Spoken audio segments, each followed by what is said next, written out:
Stay tuned for the Man of God shows with Mr. Mann. Instruct you and teach you in the way you should go. I will instruct you and teach you in the way you should go. I will counsel you and watch over you. I will counsel you and watch over you. Hey, this is Mr. Mann for the Man of God shows number 17, and the date is March 20th. It's the first day of spring. Welcome, everyone. We're going to talk a little bit about some of the stuff we've already covered, but we'll just keep doing that until I'm satisfied and the Lord's satisfied that we've got all the material down in such a way that it makes sense. There's a new movie coming out called Olympus Has Fallen, right, Trevor? Yes, I've heard about that. I saw the trailer recently.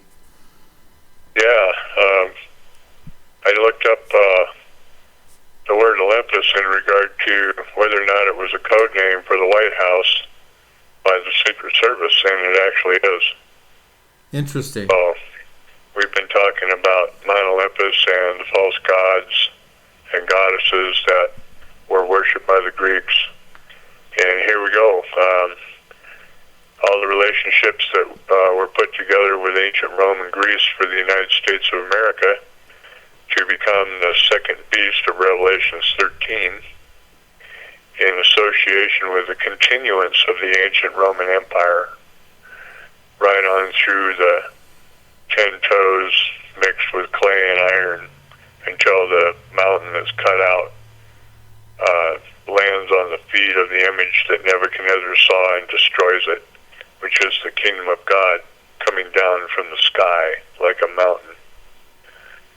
And that kingdom that is set up for the end times empire, the United States of America, to lead the charge for the rest of the world in a fight against Jesus Christ from this planet, shaking its fist at God from the earth. The White House in Washington, D.C., where the mouth is for the second beast of Revelation 13, which I refer to as the Oval Office, is a perfect example, oval being the shape of a mouth. The White House is called Olympus by the Secret Service. That's their code name.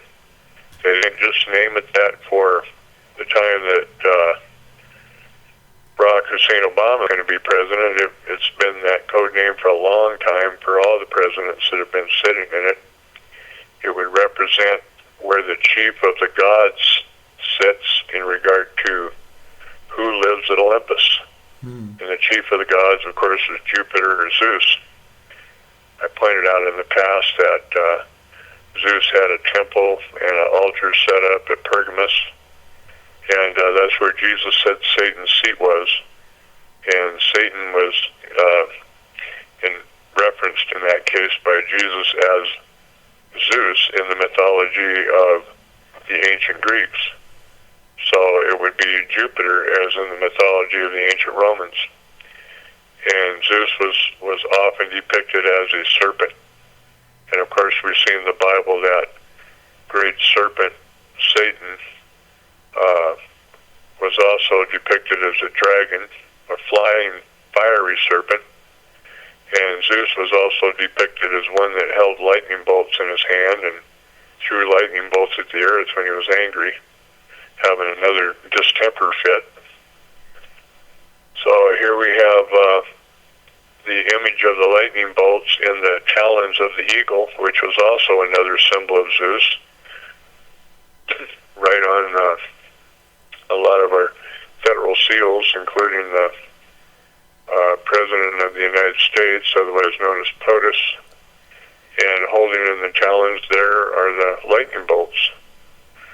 And that's actually on the money, too. Supposedly the first side, or the front side of the seal of the United States of America. And on the back side of the seal, of course, is the pyramid with the eye floating above it. And 13 steps of stones, which would represent the number of a cult, or the occult, a coven. And Lucifer at the top, or otherwise known as to the Freemasons, the Master Masons, the seething energies of Lucifer they hold in their hands. And they depict that in some imagery that they put in their books. But so this White House that we're talking about, called Olympus, is in the outline of the city of Washington, D.C., on the street map, right at the bottom of a pentagram. Now, a pentacle would be a right side up, five-pointed star, and a pentagram upside down. At the bottom point of the pentagram, where you would see the two legs of the star pointed upward at the top, and two going outward, one on each side, and then one just going downward. At the point of that downward point of the pentagram is where the White House, codenamed by the Secret Service, Olympus, sits. Inside that pentagram is the house of the temple that the Freemasons have for the southern jurisdiction, with phoenixes sitting on the entrance on both sides. And that is looking down on the White House as if supreme in regard to its positioning. A lot of people realize that there is a five-pointed star there in the street works. They say that, oh, well, it doesn't connect all the way. One part of it's broken. But in the book Faust wrote about Mephistopheles, it's described there in the book by the devil that a five-pointed star with one of the arms broken on part of the star seals in the magic so that it can't be released and dissipated, so that once it's put into the star, the magic that the serpent puts into that star is sealed there by breaking the pattern of the star itself. And of course, the star is representative of constellations, the brightest star in the constellation. We talked about Draco, the constellation, or the head of the dragon, has in the sky a really bright star compared to the rest, and that would be Draco. So, any questions? Yeah, I wanted to ask you, what do you believe the message would be of this film that's coming out at this time, Olympus Has Fallen? Well, as soon as I'm not being distracted on my left, I'll be able to concentrate a little better. But the message is, as far as I can see, that they're bringing out secrets. Even the Secret Service used the name White House as Olympus. So they're revealing secrets, because when the occult decides it's time to reveal secrets, it means that whatever the secrets were for have been well established and rooted and grounded in such a way that nobody can unseat or uproot them. So therefore they're completely satisfied that they're in charge, and that there's no way that anybody can challenge their power or their authority. In this case, it would be any gods that are depicted above and beyond Olympus.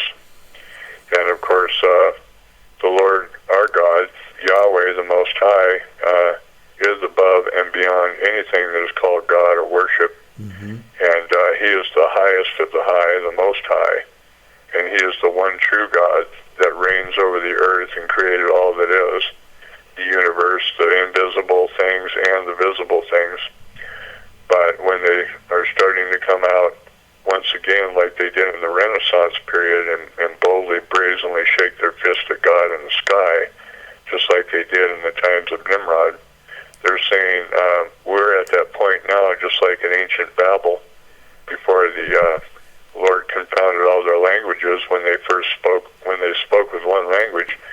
We're at the point where we can shake our fist at God, because God doesn't have any control or authority over us anymore, because we're so capable to do anything everything we put our mind to do together. And I would say that the movie is just another way to mock and scoff at God's authority in the heavens, and tongue-in-cheek, because that's not directly what the storyline of the movie is about. It's about Washington, D.C. and America, of course, being attacked by North Korea and terrorists from North Korea. And it's interesting that that was chosen, to be North Korea right at this time where North Korea is threatening the United States with nuclear weapons. But I think that the Lord is just revealing these things through their brazenness and through their pride, and allowing them to stick their head up above the log, just like a turkey in mating season that's about to have his head blown off.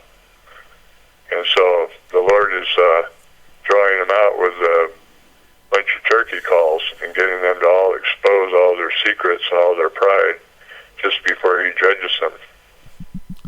Well, it's funny that you said that about how they're doing this to mock and laugh at God, because I'm looking at Psalms 2, Yeah. and it specifically says that regarding this political, spiritual alliance that's being formed in the earth. It's happened before, it'll happen again. But God will laugh at them and have them in derision. That's Psalms 2, verse 4 and 5. Yeah, and that's exactly the case. And it's because, it's when the brazen pride and weakness that man exalts himself in is exposed, when he shakes his fist at God, it looks so petty and so infantile and so weak from the position of the throne of God. He says that the weak things of men, he despises them, because those are the things that hold men in their bondage and in their sin. And those are the things that he wants to set men free of, but those are the things that men boast the most in. It's very important to look at the setup of Washington, D.C. as far as not just the architecture, but the street layout. There's some really good CDs out there that talk about all this stuff. One is called Riddles in Stone. Mm-hmm. It's a DVD that people can get and watch. And another one is called, it's about, God, I can't remember the name of it. All of a sudden it just escaped me. Riddles in Stone is a good DVD to watch, though. There's a view that's taken, appears to be filmed from a helicopter and airplane flying in low over Washington, D.C., actual city. It's not a replica, and it shows it being filmed from I would say a 30-degree angle flying toward the White House. So I don't know where that film came from, because that's pretty restricted airspace. But at a distance, you can see at just the moment that the White House area appears in the shot, that the White House itself has the appearance of a skull, and there's an appearance of two crossbones right below it. So this is that place that's right at the bottom of the five-pointed star, the pentagram, that's looked down upon by the house of the temple, has the appearance from the sky at probably a 30-degree angle as a skull and bones. And of course, Skull and Bones members have been sitting in that place for a long time. Mm-hmm. Members of the Skull and Bones Society, the secret society from Yale, and there are many like it in a lot of other colleges. It's a senior secret society, so people are chosen to be in it in their senior year, mostly because it's really not important that they're chosen through the entire school period that they go to school there, because the whole thing is set up for them after they're out of college and the positions that they'll be in. And Prescott Bush and George Herbert Walker Bush and George Walker Bush, GW, were all Skull and Bones members. Mm-hmm. Every time they have a senior class, they choose 15 new members every year, and they've been doing this way back in the early times of the United States and its inception. And so here you've got members that are sitting in a place the Secret Service calls Olympus that looks like skull and bones. And of course, the tomb is where the Skull and Bones members meet at Yale. And what do you have at a tomb? You have the skull and you have the bones of the body, but they actually drink wine out of a skull as part of their ceremony at the tomb in Yale. It's the Skull and Bones ceremonies. And they actually have different skulls of different famous people like Geronimo there, Pancho Villa. I believe they may have the skull of Osama bin Laden there, that they never really put the body in the ocean, or they did without the head, and they just somehow got that head back to the tomb and where the Skull and Bones members meet in Yale. There's no way to prove that. And they do that because it's kind of like the old headhunters in Southeast Asia, where they would kill their enemies and they would absorb the power of their enemies by obtaining and holding on to their head. They would control their enemy's power and use it for themselves. And so the occult, in regard to the Skull and Bones members, and in regard to those that are sitting in the White House that are Skull and Bones members, otherwise known as the Order of Death, the same as that order that was the SS was belonged to for Adolf Hitler and the Nazis. They believe that just like the old ancient headhunters, that they can absorb and control the power of their enemies or great men just by having control over their bones. Ask me a question if you want. So that's what they mean by the bonesmen. So there's more to it than just the image Skull and Bones, but it actually has their secret doctrines involved. Yeah, they worship death, and they worship the god of this world, which is Lucifer, Satan. And they believe, just like Master Masons, and most of them are Master Masons, that the power of man is somehow seated in him from heavenly forces or unseen forces, supernatural forces, and that his bones and his skull represent those things as imagery where that power is seated. So, in the Asian teachings, they have the chakras, the 7 different seats of power in the body, where the flow of spiritual power and life flows through the body, and they can control them, they believe, through yoga or through acupuncture and reroute the sources. We talked about this in regard to the yin and the yang, which is the power of the dragon. So they do this symbolically, as well as believe that in regard to magnetic, energetic forces, and they believe that God is just pure energy, if nothing else. The whole idea of positive and negative electrons and neutrons. They collect these skulls. They actually dug up Prescott Bush, George Herbert Walker's Bush dad, actually dug up the grave site with a friend of Geronimo. And it's also interesting that that was the code name that was used to go after Osama bin Laden and kill him.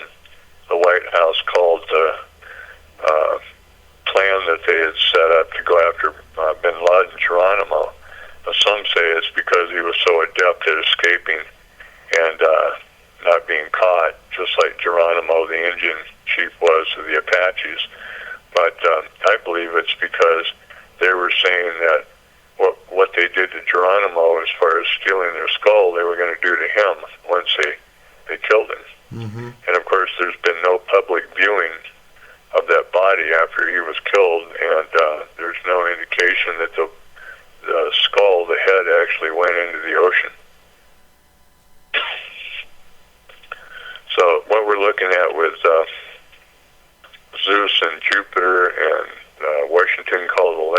and the eagle and the lightning bolts, and even the eye on the top of the pyramid, and the part of the prayer from Virgil, the Roman author, that says Annuit Coeptus, which is look favorably upon our endeavor, a prayer to Jupiter. That's on the back of the dollar.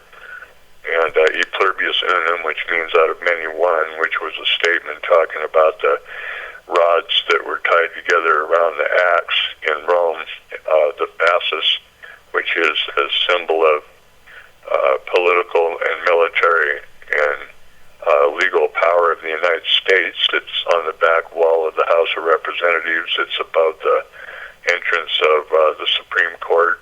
It's held by Romans above the entrance of the Supreme Court. We're looking at a revival of the ancient Roman Empire in the United States of America as the second beast in Revelation 13.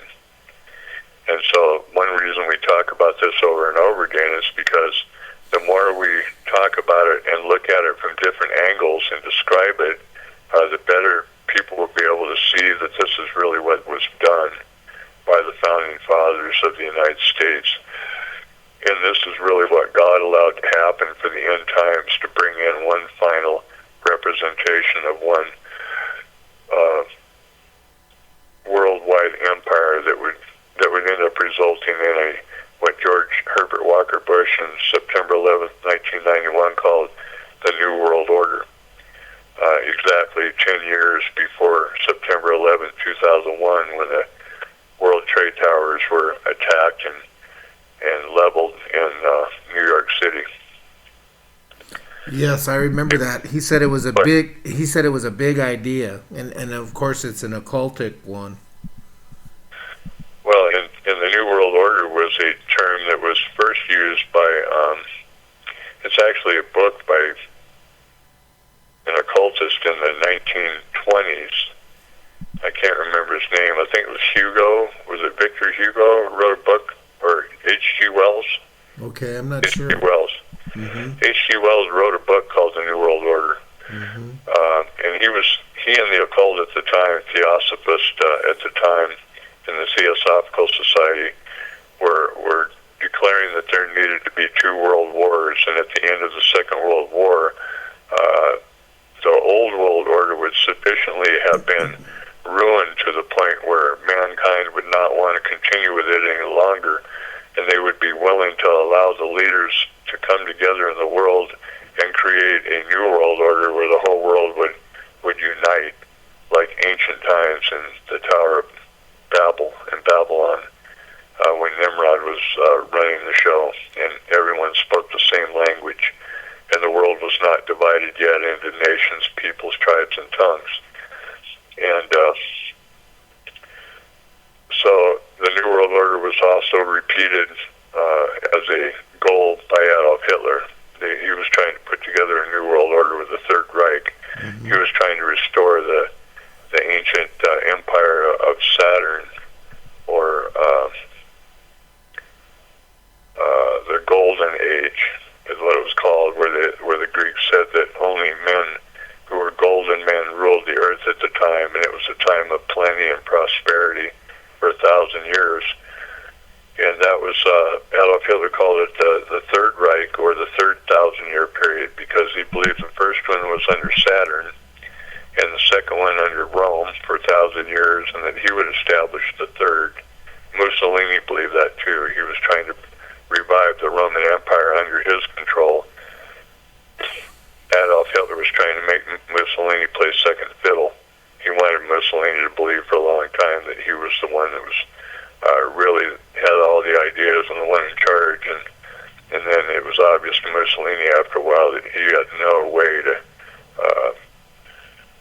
follow along at the same pace with the same power that Adolf Hitler did. So he just started backing out more and more and letting the Germans take the lead, but they let him take the lead at first. The whole idea was to reestablish the territories of ancient Rome. Mussolini was trying to re-grab them through military might and put them back under the authority of the modern government of Italy that he was in charge of, El Duce. as the dictator. He was called the Little Dictator at the time. Really? So, yeah. Well, I remember, didn't the comedian Chaplin that did silent movies, he did one called The Little Dictator. He mocked Hitler, as I recall. So. Yeah, he did. Mm-hmm. But dictator was not a bad word to Mussolini or the Italian people at the time that Mussolini decided to be a dictator and declare himself to be one. Dictator in Roman law was actually a position that the Senate could give you for 6 months if it was perceived that there was a national emergency of such grave importance in the Republic that they needed to give special powers to the head of the Senate or the chief senator, the president of the Senate. And they later, when they created the United States of America, they just took that position and divided it into two people. They made the president of the United States what would have been Julius Caesar after he declared to the Senate that he was still a dictator when they told him, no, you're not anymore. The danger is past, and we haven't given you permission to continue as dictator. And he said, I don't care. I'm bringing my armies across the Rubicon, and we'll see who has the authority to say who's dictator or not. And so he went ahead, crossed the Rubicon, which is something that Ronald Reagan spoke about in terms of the U.S. military being in Lebanon when they were attacked in their sleep, and they were bombed, and there were several hundred U.S. Marines and Army that were wounded and killed. He called it the time that we're in is now the time where I believe that we're crossing the Rubicon. And what that meant was, not to be too confusing, but it was a law that in Rome you couldn't cross the Rubicon as a victorious general with your troops that you took into battle with you to your different campaigns. And now we have the political system that has the campaigns rather than actually going out and competing militarily on the battlefield.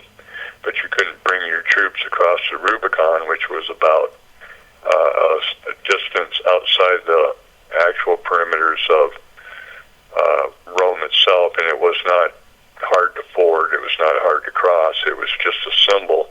If you brought your troops across that, then it was declared that you were attacking Rome and you were treasonous and you were trying to take over the country on your own initiative and power, and you were using your troops as a general to force the Senate to do your will.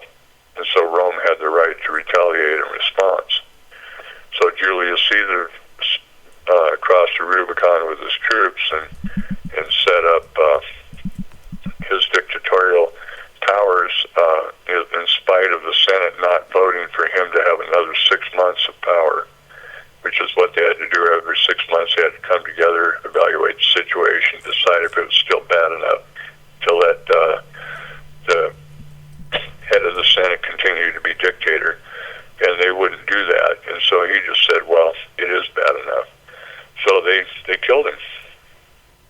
And that's what the play by Shakespeare is about, where Julius Caesar, that's the name of the play, where all the senators got together and stabbed him to death. And the famous saying, et tu, Brute, or you too, Bruce, is what it meant, was that he was being stabbed by his own friend, Bruce, who was a senator, and he was a great part of the betrayal to have him killed.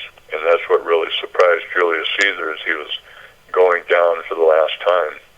Basically, I think he was stabbed something like 32 times before he collapsed and died. You see the significance? Yes. That was during the Ides of March. And that was part of the play, and it was also part of the actual history. And that was right now, at this time in March, is when that happened. I think it's the 15th through the 27th of March is the Ides of March, or right the center period of March. I'm not exactly sure. I'm not as smart as I would hope to be, but I know that was in the middle of March, and that's when Julius Caesar was killed. Well, that's what I'm wondering. Why the title Olympus has fallen? What other significance there could be? And I know the president of the United States is now in Israel, and there's been chemical weapons used in Syria, which of course there's a prophecy yet unfulfilled when Damascus is completely obliterated. So, well, I'm sure that that by the end of the movie that Olympus gets rebuilt. Because they usually do that with the Hegelian dialectic. Things are destroyed, and they bring, or the Phoenix, bringing things into a resurrection, from destruction. Well, that was what the whole idea of the Renaissance meant too, was rebirth. That's what Renaissance means. So, in other words, even after they had all of the mayhem and chaos in Europe for so many years, the Renaissance had replaced the old order of the kings and queens and the rule of the Holy Roman Empire that had existed before, and now the age of reason was going to sit on the throne instead of God, and man was going to run his own show by his scientific abilities. That's why the Royal Society in England was set up for people like Newton and other scientists to begin to say, we have freed ourselves from the bonds of old superstitions and all gods that have previously been believed in. Through our scientific endeavors, we've shown that many of the old superstitions aren't even true, that they're just for the ignorant masses to believe, whereas science will set us free from all that. The word science is simply comes from the Latin root of a Latin word that means knowledge. So, in other words, through our knowledge, just like in the Garden of Eden again, learning the knowledge of good and evil, you would become like gods, knowing both good and evil is what the serpent told Eve. So here we see these images of eagles everywhere in the United States iconography. I was looking at a speech that Barack Obama was given the other day, and there was a standard with a flag on it behind him on both sides, and both of the flag poles, they're the kind that are in a stanchion, just stand behind on a platform on a stage. They both had eagles with their wings outspread, and that was always how Jupiter was represented, was with his wings outspread. Actually, if you've ever seen the movie The Clash of the Titans, and Jupiter is portrayed, or Zeus is portrayed as dropping in on men now and then as an eagle floating down from the sky, and then when he gets close to the ground, he turns into a creature that looks like a man instead of an eagle. Alexander the Great's mother told Alexander the Great that he was born from a serpent, that actually Zeus had visited her in the form of a snake, and she was impregnated and became pregnant with him, and that he was the son of Zeus, and that she had copulated with a serpent. That's very bizarre. But then we have the Olympics, and the Olympics are based on Olympus. The whole idea, every 4 years, it was the same way in ancient times. And the cauldron that's lit was actually lit from Zeus himself in ancient times, and it was to show the affinity of Zeus, who was supposedly the lover of humanity, that mankind could achieve through his own endeavors and athletic skills a demigod status. He could actually, if the gods gave a man tasks to do and he fulfilled them like Hercules, he could actually join them, and he could become a substandard god, but not quite man and not quite God. The same thing that people say of Jesus, that he's fully man and fully God. And they had that terminology they were using in ancient Greece and ancient Rome about man. That's what the The Caesars declared themselves to be, like we talked about, George Washington's painting on the rotunda in the Capitol building, Washington, D.C., the apotheosis of George Washington, which meant that he was being deified or lifted up into heaven and exalted to the position of godhood. He was not any longer going to be a man. They were taking the same exact thing that Jesus did when he ascended up on high and led captivity captive and gave gifts unto men. They were giving that personification of George Washington in that painting to say that you're like Jesus. And all the ancient peoples and the ancient religions had this idea of ascendancy through your works, that you could achieve godhood and have a place among the gods through your works, that you could show yourself worthy, and that they would bequeath to you a status of eternal life. Alexander the Great referred to himself while he was alive as the Son of God, and he meant Zeus. And of course, Zeus means the moment at which light appears, and Jesus said that I observed Satan as lightning falling from earth, and what he was talking about to the Greeks and the Romans, they would understand perfectly. He was saying that who you see as Zeus, I see as Satan, I see as your arch enemy. You've elevated to the place of your chief God who rules over you, and I see him as the lowest creature that the real true God created, that I am going to put under my feet on the cross and triumph over him through my shed blood to redeem man and free man from his sin and his bondage. Mm-hmm. So what the Greeks and the Roman world did was they elevated the basis of fallen creation to the highest position of worship in the form of Zeus and Jupiter. Well, this is fascinating because I'm looking at Acts chapter 11 and a few verses in this context, and there was Apostle Paul and Barnabas, and they did a miracle at the name of Jesus. They healed someone, and the people they actually said that the gods are come down to us in the likeness of men. Right. And they called Barnabas Jupiter and Paul Mercurius because he was the chief speaker. But of course the apostles they were horrified by that, and then they declared the true God. But yeah, so this is very commonplace back in that time, and still is today through the secret world of the politicians. Yep. They still believe these things. And the tribes, the Celtic tribes in ancient England, didn't hold Jupiter in the first place or the primary position in that staircase of ascendancy. They held Mercury above Jupiter. So they believed that Mercury was the chief god in their hierarchy in regard to the gods that the Romans worship, and they adopted them as their own. And what we're looking at in regard to the United States is that, like I said in the beginning of this talk, that it's the continuation of ancient Rome. Mm-hmm.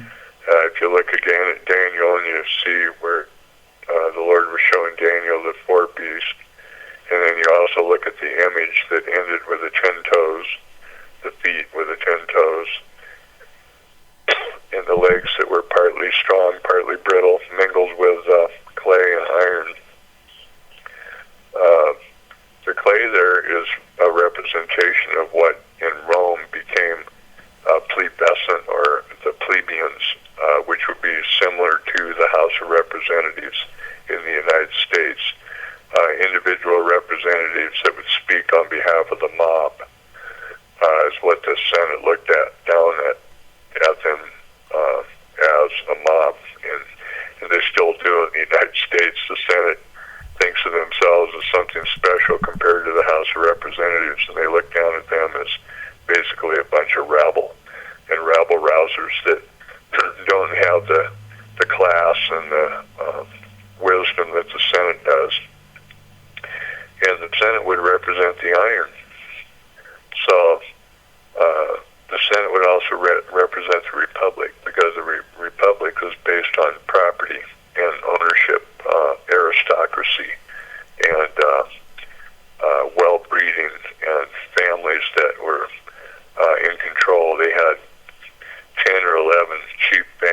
that were in control of the Republic for many hundreds of years of Rome. And it was similar in Greece, but not as staunchly as it was in Rome during the Roman Republic days. And they kept passing down the power and authority of the Republic to members of the same families. And when the plebes came into view, it was because the people were given a voice, like a rabble-rousing voice, like when they spoke up on behalf of Julius Caesar and said, we pick him over the Senate. Well, it was representative of the weakness of flesh, of men's emotions, and men unable to make their own decisions. And, of course, flesh and blood is often referred to as clay in the Bible. And so partly strong, partly broken meant that in the end times, the world would be made up of two combined symbolic things, clay and iron, mingled together, which means that the world would be made up of republics and democracies. You there? Oh yeah, I'm just thinking of all the silly explanations that people have over the years in the religious land. Yeah. You know. And I was also going to say, and I've said in the past, that the two little horns on the second beast of Revelations 13 represent the House of Representatives and the Senate. In other words, you could say that two that represent both of those, the Speaker of the House and the Vice President, the President of the Senate, who is allowed to come in and vote as a tiebreaker. If there's a 50-50 tie in the Senate, he's allowed to sit as the President over the Senate and cast the 101st vote to break the tie. That was the position that Julius Caesar was in before he became dictator. And then they split it up into two different authorities of two different men, the President and the Vice President. Well, you know, right now I'm looking online at an etymological dictionary which analyzes the root of words. And it's interesting to me that dictator and dictation, dictate, all have the same root, dictare, but it has to do with speaking from authority. Yeah. So what you were sharing earlier about the little mouth, or the office of the president being the mouth in the Oval Office, it has to do with speaking. That's the description of the second beast of Revelations 13. It doesn't give a glowing description in any other sense other than it has a mouth, two little horns like a lamb, and it has a mouth and speaks like a dragon. So in other words, all that the Lord feels it's necessary to say about this end-time representation of ancient Rome, continuing right on to our present day, is those two things, or those three things. So what we're speaking of here is we're talking about the House of Representatives and the Senate being the two little horns, and the mouth being the executive position. And of course, whoever gets to say what everybody else has to follow, that's the dictator. They can dictate what other people do, and they do so by speaking. Yes, absolutely amazing. Well, they call the office of the President of the United States the President of the world. Yeah, they have been, especially since Barack Hussein Obama was elected. And he actually ran around the world campaigning for his job here. Yes, and when he spoke at that throne of Zeus back in Berlin in 2008, I think he was referring to citizens of the world. Yeah, he referred to himself as one in that speech. And now he's in Israel. Yes. And he was talking today about a 70-year period almost being accomplished. He was referring to it in his speech out of a story he said he found in the Talmud about Honi, the circle maker, who planted trees and had a story about trees being planted for 70 years that would not be seen when they were terrified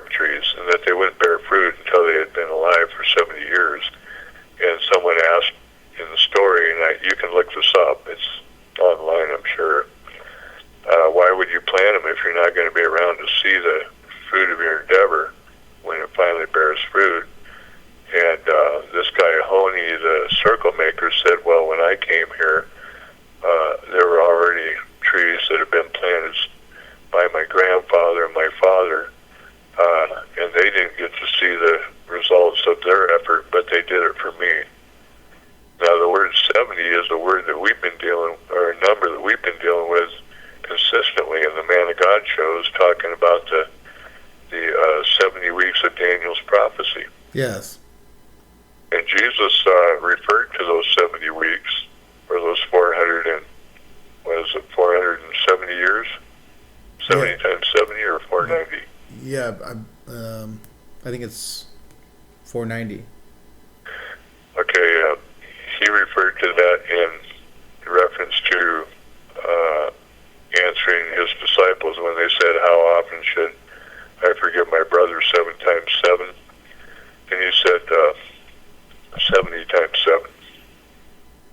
That's right. Yeah, so that's 490, right?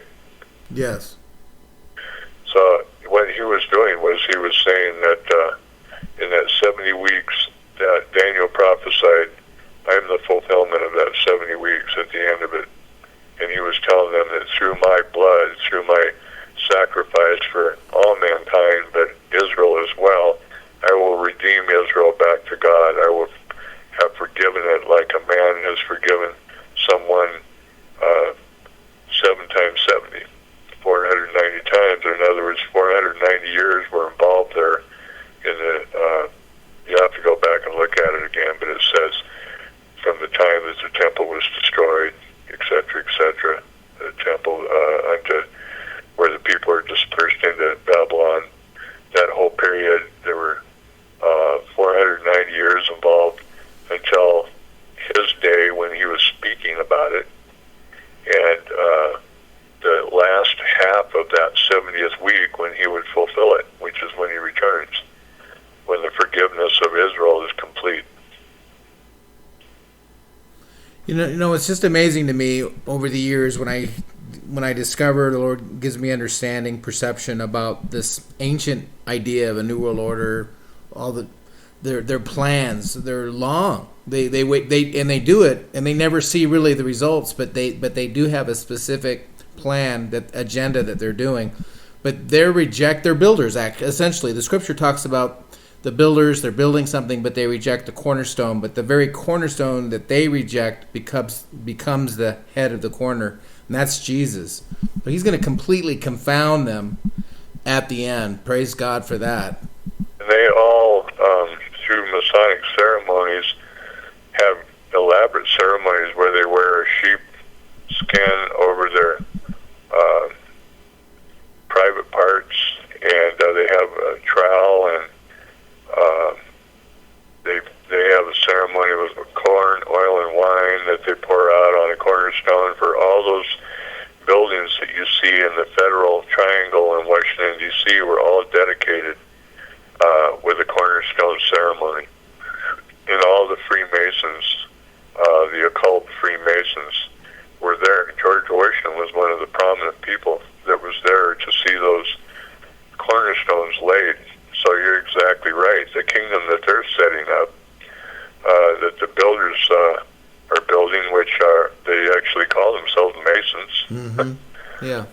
have rejected Jesus Christ as the head of the corner, the chief cornerstone.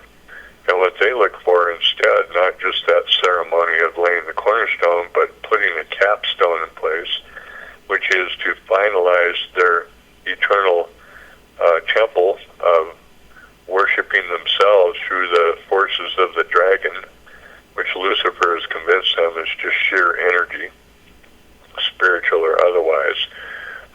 It's been talked about as the fifth element in ancient occult writings. There's actually a movie about that where you see an individual turn into the fifth element or sheer energy in the movie. I think Bruce Willis is in it.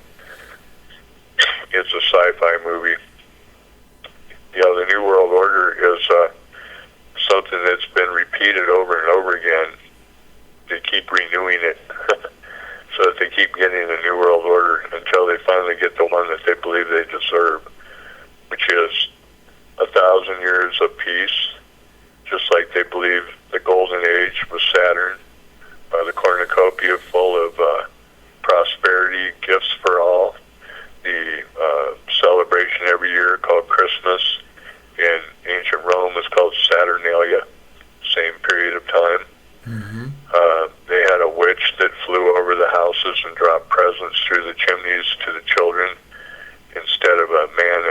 outfit with a long white beard that was jolly, but actually an old elf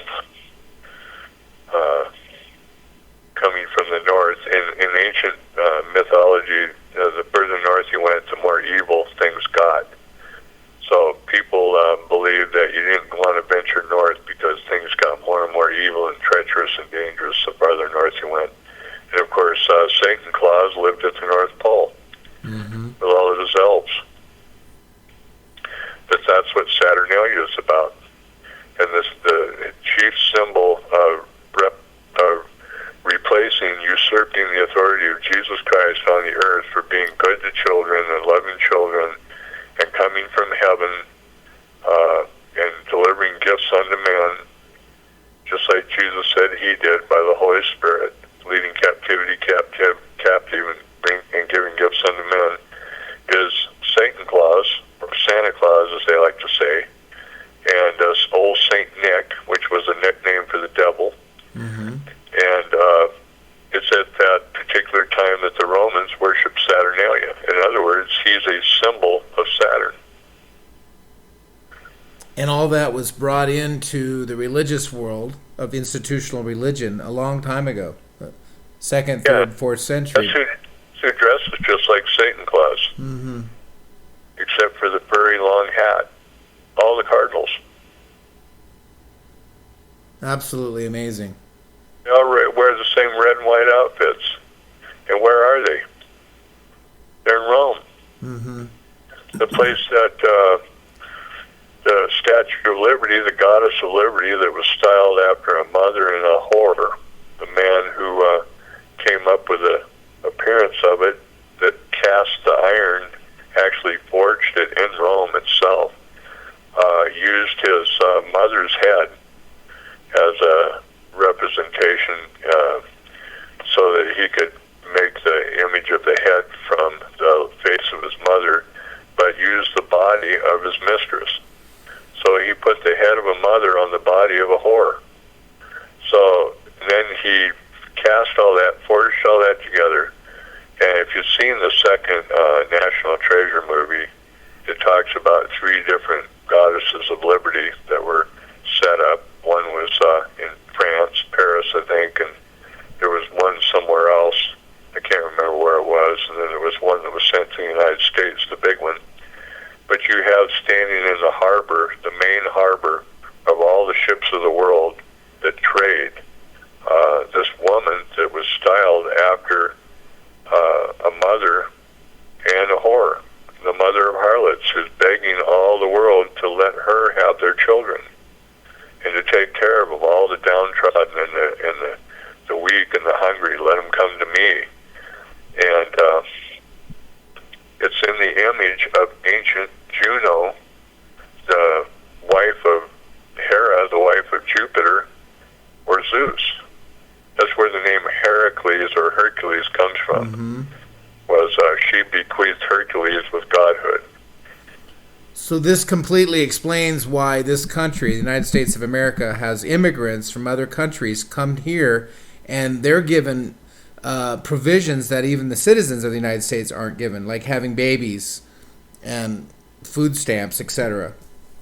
Oh, the immigration argument, yeah. Yeah, it's because of these ancient pagan idolatrous ideals. Even in the story in the Bible where Paul refers to himself as a freeborn citizen of Rome, and the guy that's whipping him says, when Paul brings that up, so he'll stop, because he says it's illegal for you to do this. I'm a citizen of Rome. I haven't been charged or proven that I'm guilty. Whatever you're whipping me for, I have to see the magistrate. Anybody can become a citizen of Rome.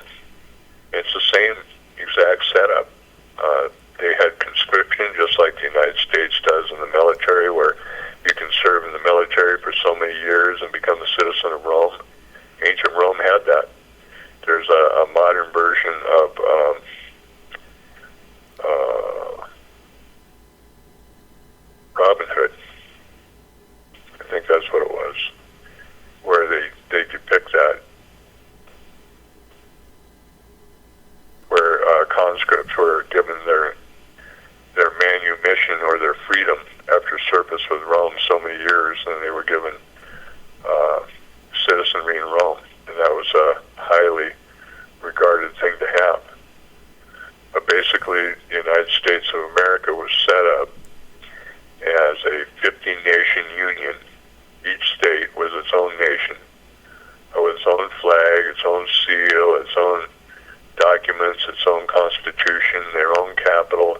Each one of these places to represent an individual state or a nation state, which is what it was, united together under one federal union, just like an ancient empire.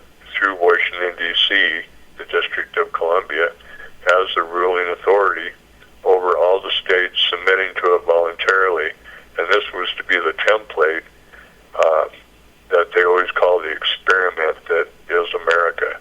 This was to be the template that was to be the example and pattern to the entire world at the end of the ages for a one-world new world order or a one-world government that would use it as an example. And so it is the example of the feet, partly strong, partly brittle, mingled together with clay and iron. It is the perfect example of democracy and republicanism. That's the only two parties that exist here. And there was a time that's all you got in Rome, too, was the plebes and the Senate. And the idea of the presidency was just an idea taken right out of Daniel, who was prophesying all these things by the Holy Ghost, where they called the princes, or they called the kings of the countries that were dominated by the King of Kings and the Lord of Lords, which was Nebuchadnezzar. They referred to those kings that were taken to Babylon and held captive by Nebuchadnezzar as presidents. And it's right in the book of Daniel. Mm-hmm. And so they got that word right out of there, and they put it right into the modern representation of Rome. And for all intents and purposes, they're saying this individual is an elected king that we have put in power. It's like you've heard the expression, there's an elephant in your living room. You know, people don't see the elephant that's in their own living room. They don't see this that's right here. It's been here, that it's here to see. And like you say, you're talking about this from different angles and sharing the scriptures so people, as they seek the Lord, you can see it clearly, plainly, that these things are evident in the day we're living right now. Once you start compiling all of the evidence together and comparing it, looking at it, connecting the dots, as they like to say, the evidence is so profound as to what the United States of America was meant to be, mm-hmm. and what it actually is. There's no overlooking it. You know, the number 33 is very important to Freemasons, 33 and 32. Of course, the reason for that is that there are 32 vertebrae in a man's backbone, and the pinnacle of that, or the finish of that, is his head, and that's the 33rd. So that's the bone that sits on top of the 32. That's the capstone.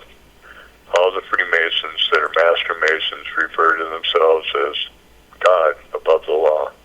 They say it right in the Lost Keys of Freemasonry, that they are above the law. They don't have to obey it. Mm-hmm. So what they do is they get themselves in through these secret societies that they join in college, that they're picked to join, and they're actually tapped is what they call it. And that's what Jupiter Libertas, the goddess of liberty, that looks exactly like the goddess of liberty in the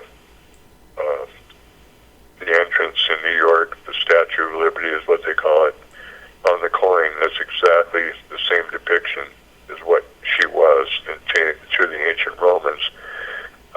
When she would free someone from slavery, she would tap them on the shoulder. And that would be called manumission, or she would set them free from slavery. They would be liberated. That's the idea of libertas, or liberty. That's the liberty that they were given. When the Freemasons, or the people that are members of Skull and Bones, were tapped, they were allowed to be put in a position by their extreme exalted status, being elite people. They were allowed to be put in that position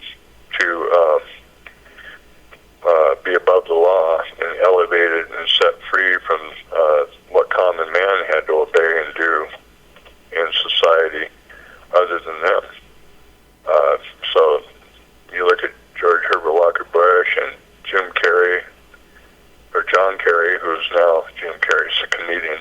John Kerry, who is now the Secretary of State, Skull and Bonesman.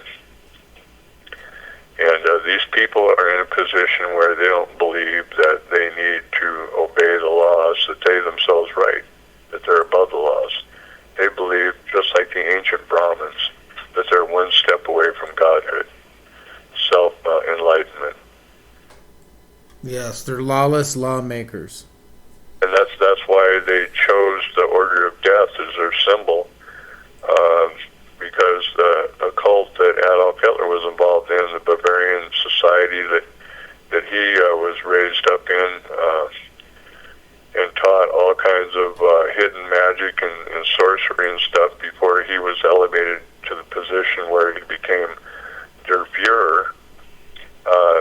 He was looking to the East and Hinduism and the idea of the God of forces when he picked the sign of the swastika and chose to put the sign of the swastika in a revolution that goes counterclockwise rather than clockwise, which is just the same idea as the pentacle or the pentagram, pentacle an upright star, the pentagram a downward pointing star, one meaning the forces of good, the other the forces of evil. When you combine two pyramids together, like we were talking about those in Paris at the Louvre, where there's a glass pyramid with 666 panels in it, one pointing upward, one down, when you intersect them, you get a six-pointed star. Wow. So what you have in all of these scenarios is you have a play by these men that are put in these positions of power to bring about the New World Order, the international government that all men will submit to and yield to. You have these secret societies that elevate them up to this position of being the capstone on the top of that pyramid. You remember the celebration in Egypt in the year 2000 when these super rich and elite people all got together at the big pyramid in Egypt. Yes. And they had the major light show, and it got foggy, but a helicopter came down anyway and set a golden capstone on top of the main pyramid of the three there in Egypt. I can't remember the name of the pyramid. And it was to set in order a brand new 1,000-year period that they believed would be the golden age. And they were symbolizing that by setting that golden pyramid right on top of the main pyramid, the ancient pyramid that the ancient peoples of the pharaohs built with their hands. Even maybe the ancient Jews had a part in when they were all still there in their captivity. So they were declaring, and George Herbert Walker Bush was there, and a lot of people were there for that great celebration. Y2K was happening, but they were all declaring, we have achieved godhood as a people, as a group of people around the world, with us at the head, leading them, showing them the way as the most elevated in society. We are now willing to declare ourselves the rulers of ourselves, and that any gods or goddesses outside of us are unnecessary. We are the ones we've been looking for, is what Barack Obama said in his speech when he was elected in front of a bunch of Greek pillars. You remember that? That's amazing. I got to look at that again. He said, we are the ones that we've been waiting for. In other words, don't look up anymore, your redemption draws nigh. Don't look for Jesus anymore to come and save you. We're the ones that save us. We are the ones that are just like in the ancient days of Nimrod, when we could put our hand to anything we chose to do, and it would not be restrained from us. And that's what God said of them. That's why he had to confound their language. So this country, the United States of America, with Olympus sitting at the head of Pennsylvania Avenue, just down the road from the place that was built to look like the ancient Pantheon, which is still in existence in Rome, a combined of the dome on the Capitol building and the Supreme Court building with the same number of pillars. You put the two together,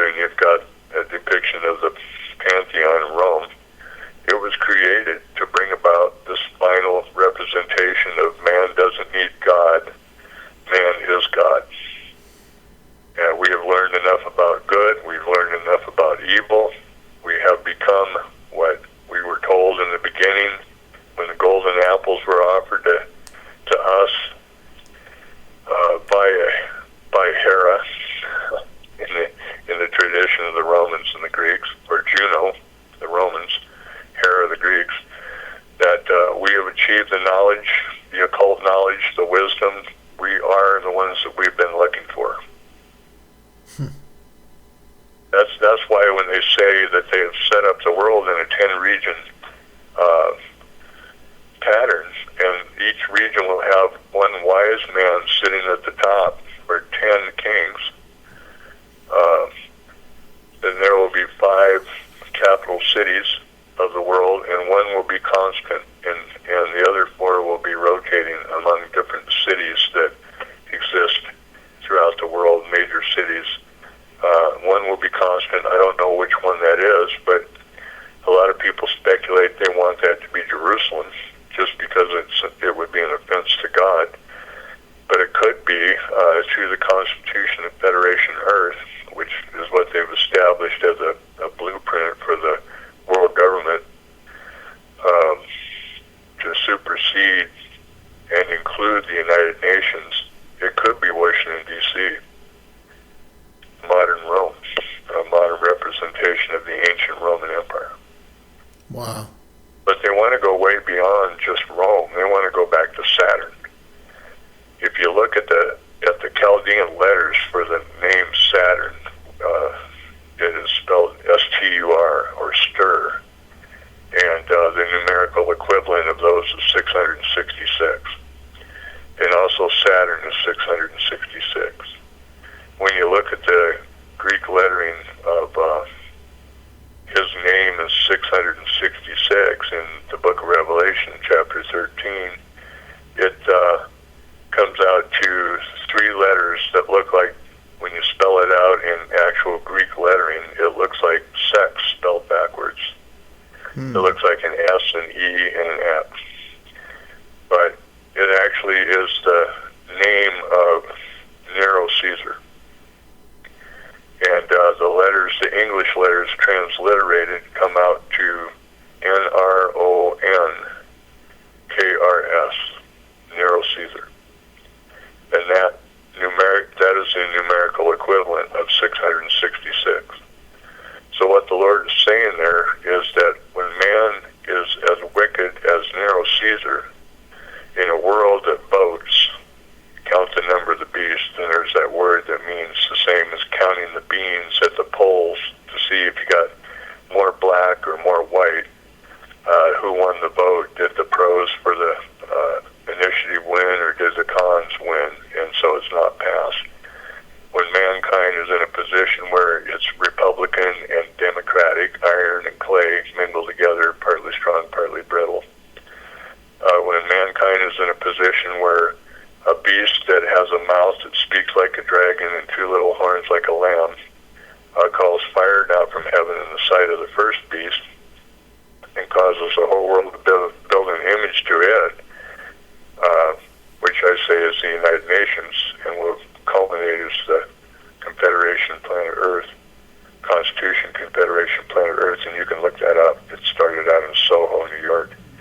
Been going on since early conflict in Korea. And Jesus said that is the son of perdition. That is the man of sin.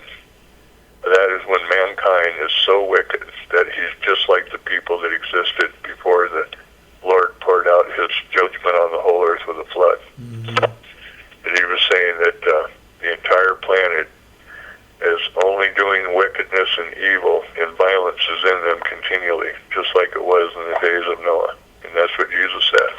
Yes. So he gave us all these signs and all these symbols. You look at the life of Nero Caesar, he was the one that mainly charged that all the Christians should be killed because they were the ones that were destroying Rome. Well, he fiddled and Rome burned. And what he wanted to do was burn the place down so that he could do what Adolf Hitler wanted to do, and that was to set up all kinds of brand new buildings and museums and edifices and temples all over the place. He had drawings everywhere, architects everywhere. He was going to create a new world order. That's exactly what Nero Caesar wanted. So, you know, the death's head, the SS, the people like George Herbert Walker Bush and George W. Bush that are members of Skull and Bones. They even have the table setting of Adolf Hitler in the tomb in Yale. They even have swastikas on the walls there. They go back to the Bavarian societies of occult magic and witchcraft that helped to get, as the Illuminati helped to get Adolf Hitler in a position where he at one time thought he was the beast of Revelations 13, an individual man. And then he had a vision of the real one, and he was found sitting in a corner trembling. The room was cold and chilly, and it had a terrible smell to it, and he was trembling in absolute horror and fear because he had actually seen a vision of the real 666. And that real 666 is the worldwide empire of fallen man as the son of perdition, all together saying, we don't need God to reign and rule over us anymore. We're free from him. By the way, the code name for Barack Hussein Obama that he picked from a list that was given to him by the Secret Service, he chose the name Renegade.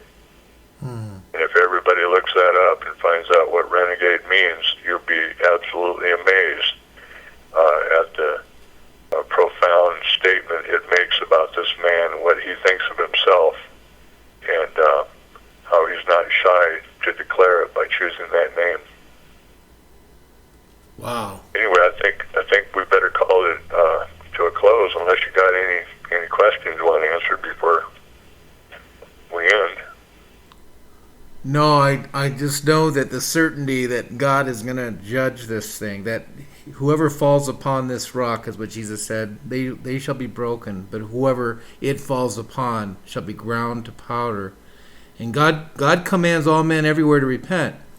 Even the kings, the judges, the spiritual rulers, all the people, and receive Jesus Christ, who God so loved the world, he sent to save us.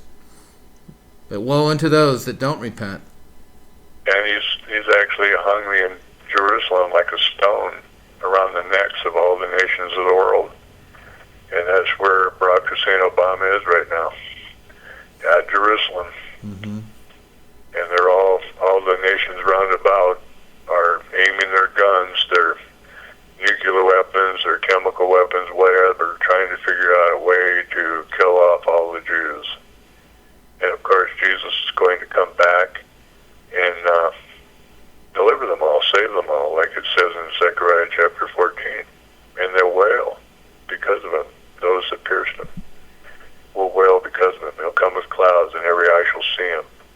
And they that pierced him, and all nations of the earth shall wail because of him, all peoples of the earth. All right, so we're going to close it down for this one, man. Nice talking to you again, everybody, and we'll see you probably next Wednesday. This is Mr. Mann saying rejoice in the Lord. And again, I say rejoice.